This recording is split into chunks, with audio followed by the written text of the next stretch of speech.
The migrants arrived, despite the danger. What do they want here? I do not know. Let's see.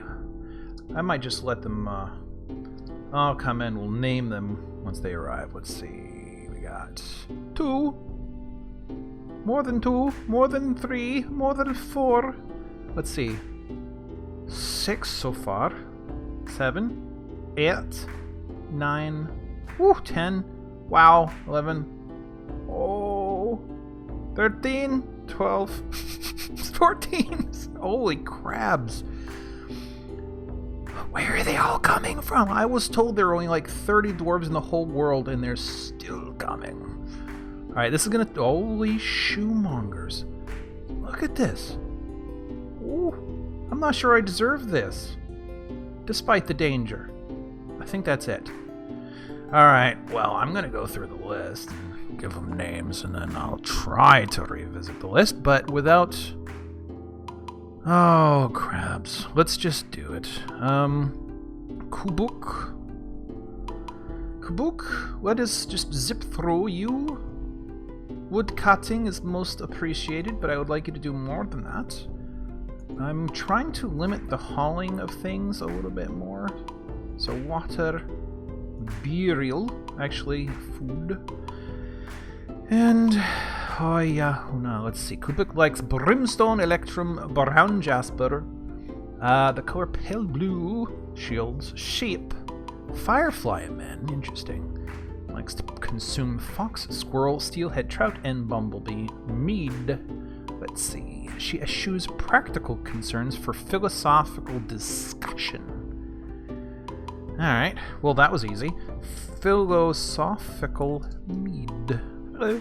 Meet Neckbeard Cloud, who likes ornament, aluminum, pinfire opal, giant snail leather, sheephorn, fox squirrel bone, jute paper, the color plum, clouds. Short swords, toy crossbows, and likes to consume blueberry wine and bilberries. He often neglects his own well-being and has no interest in material goods, hence the neckbeard. And then there was Scholarly Iron, who likes iron, bloodstone, phyllite, various things, and while she thinks of herself as fairly important in the grand scheme of things, she also tries to keep things orderly, has a calm demeanor, is curious and eager to learn, has an active imagination. She tends to consider what others think of her and likes to take it easy, but she also tends to go it alone and will often, consider her own advice over that of others.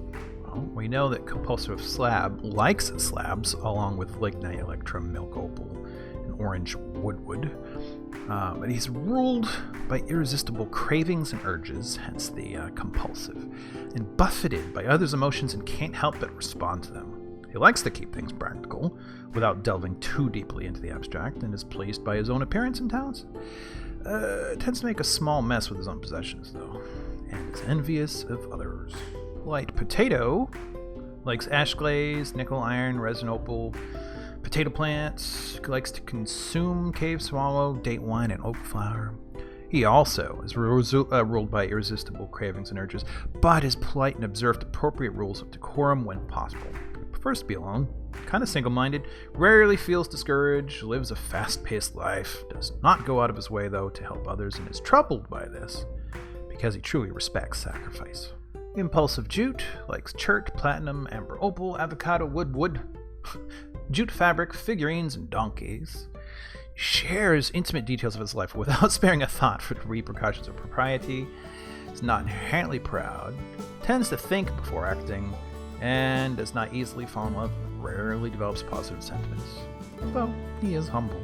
Quiet Marble likes marble, pig iron, chrysoprase, jaguar bone, cotton, paper, colored dark indigo, gizzard stones, maces, flasks, pigs, and likes to consume Jerian wine. She considers spending time alone much more important than associating with others.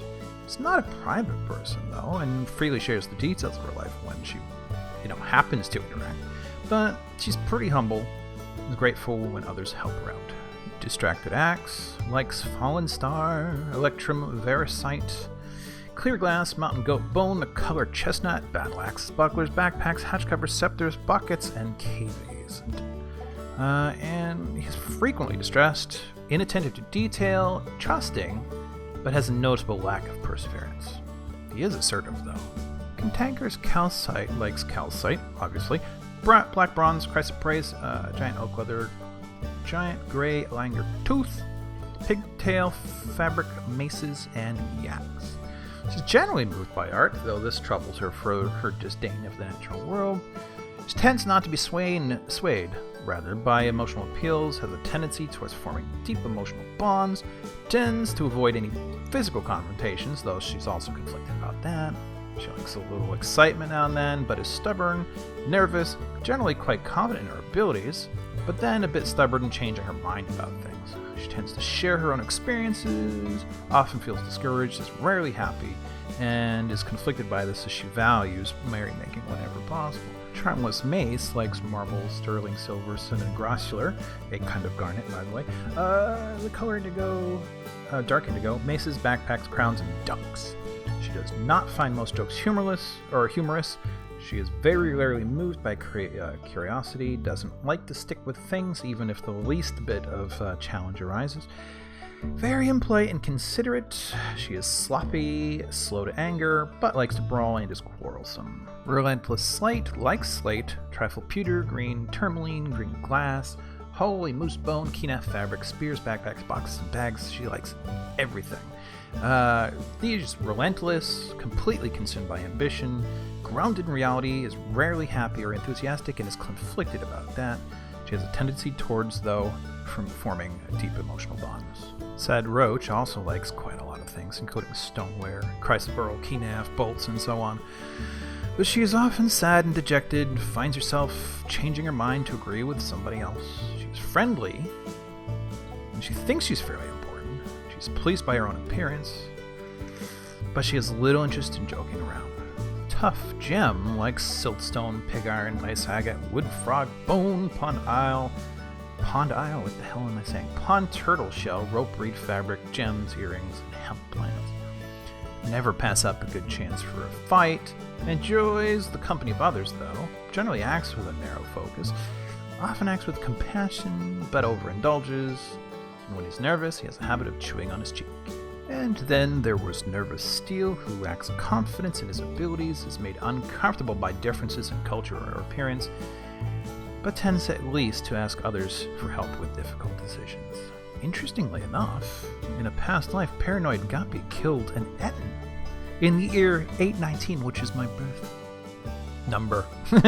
Alright, so let's see, where'd you go?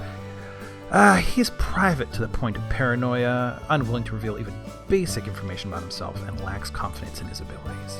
Humble Ground Dog likes things like serpentine, lay pewter, the color chartreuse, gems, gauntlets, figurines, and of course, groundhogs.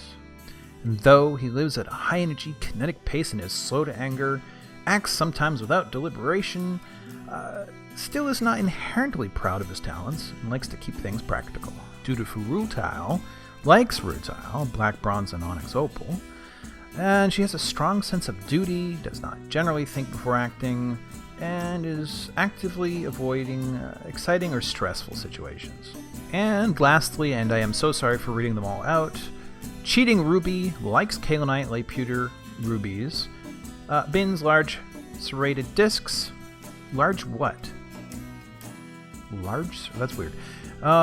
She lacks confidence. Very ambitious, though, and always looking for a way to better her situation, and by that means, she is personally disgusted by the idea of fairness and will freely cheat anybody at any time. This is a little side note. I have changed out the Honey Badger-based leather guard with an iron-based Iron Brawler's guard, and I'm about to add a new one for Iron Archers. Okay, so this is much more strict. Iron Brawlers are the melee types. It's unspecified leather, but everything else is iron. Iron Shooters, same thing. And then the Civilian Guard are all specified as wearing pieces of armor made of leather, minus the socks. You don't want to.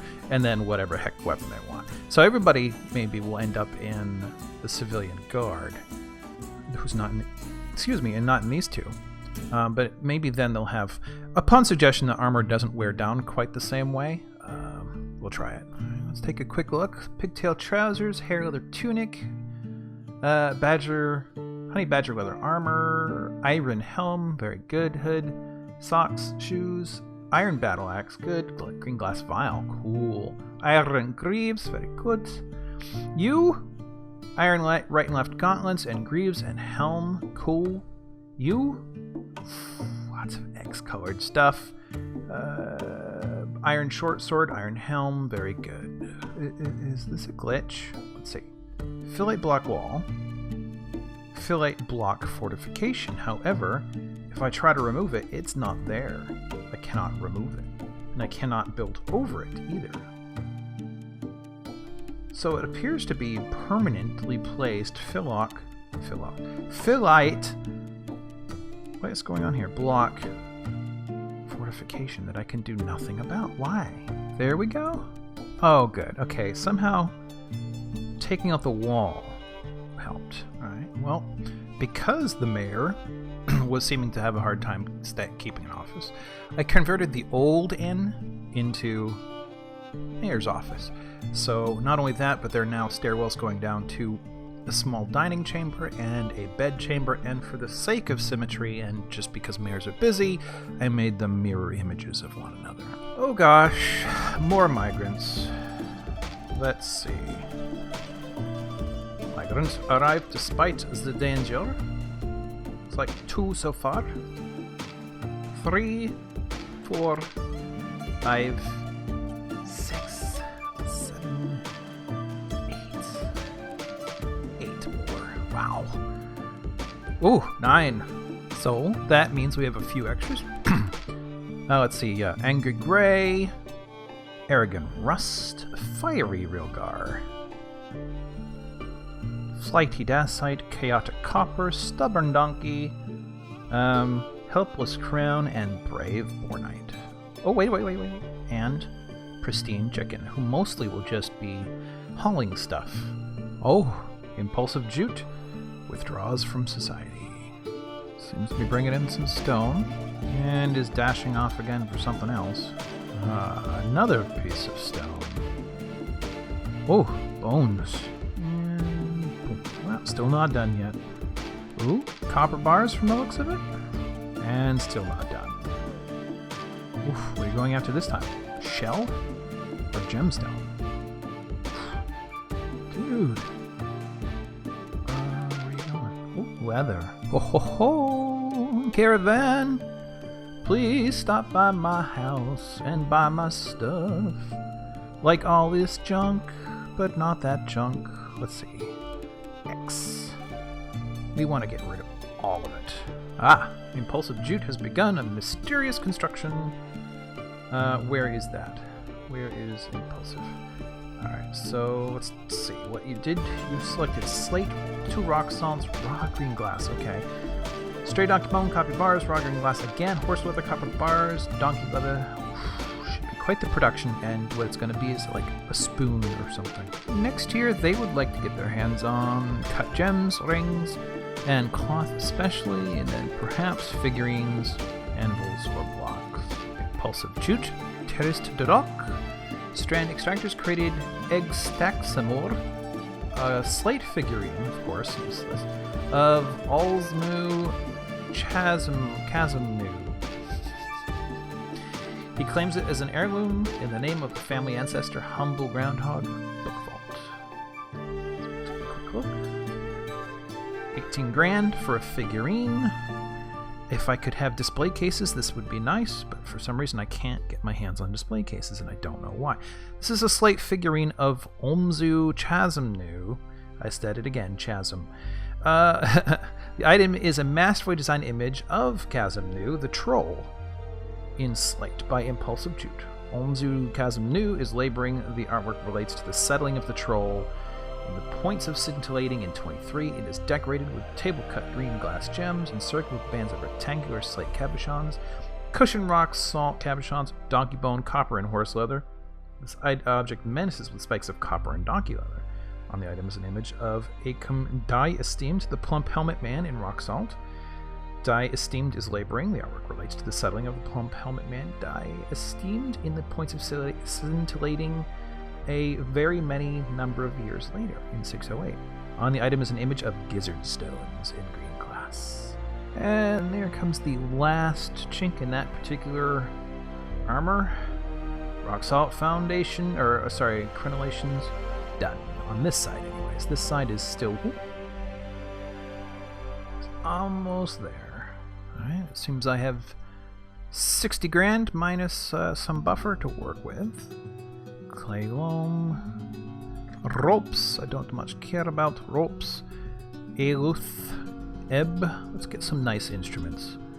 Eluth Orok. Medtob. Okay, I hear a helicopter outside. Cat. Donkey. Ooh, ale. I wish there was a button for select all similar items, like all ale. That would be awesome. Picked about everything out of there I could possibly want, including some new clothes, some sheets, all of their food, clay, glass, bars, a couple of pretty rocks. I guess that'll have to do with 48,000 profit going to our friend. Hey, look at that. 1, 2, 3, 4, 5, 6. 6 more migrants. If y'all welcome, Hateful Glass, Dry Periclase, Hasty Gold, Forgiving Diamond. We got 2 more. 2 more. Jumpy Amber and Blunt Cinnabar. I am preparing an area from which we can disembark in the future. I don't know why I'm trying to say that. Some way, some place, they'll act as a guardable access point to the underworld here. Do a little bit more of this. These might be some underbarracks. So N? Yeah. This is the place. Let's see. 0.4 name. Underwatch.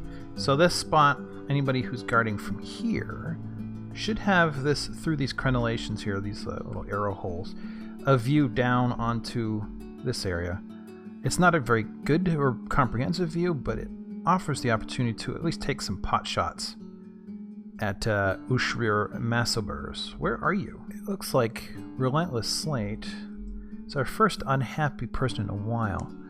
Over the long term, Relentless Slate has been under a great deal of stress. Within the last season, she didn't feel anything after due to inebriation, bored, being unable to practice a craft, uneasy dwelling upon seeing lots of bodies. Lots and lots and lots of bodies. So this person's probably not supposed to be in the military.